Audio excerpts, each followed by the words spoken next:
இந்தியாவில் செம்மொழிகளின் எண்ணிக்கை எவ்வளவு? கிளாசிக்கல் லாங்குவேஜஸ் இந்தியாவில் உள்ள கிளாசிக்கல் லாங்குவேஜ் எத்தனை அப்படின்னு சொல்லி கேட்டா, திருந்திய பண்பும் சீர்த்த நாகரிகமும் பொருந்திய தூய்மொழி செம்மொழி அப்படின்னு சொல்லி இந்த செம்மொழிக்கான இலக்கணம் வகுத்தவர் பரிதிமார் கலைஞர் அவர்கள். அவர் தான் இந்த செம்மொழிக்கான ஒரு இலக்கணத்தை இந்த மாதிரி திருந்திய பண்பும் சீர்த்த நாகரிகமும் பொருந்திய தூய்மொழி செம்மொழி அப்படின்னு ஒரு விளக்கத்தை சொல்லியிருப்பாங்க.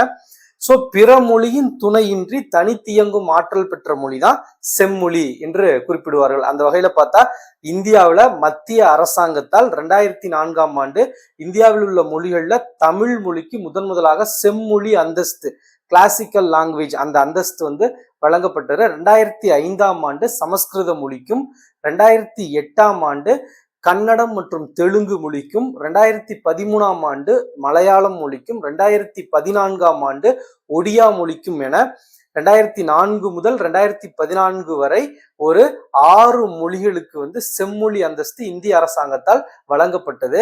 கடந்த 2024ஆம் ஆண்டு மேலும் 5 மொழிகளுக்கு இந்த செம்மொழி அந்தஸ்து வழங்கப்பட்டுள்ளது.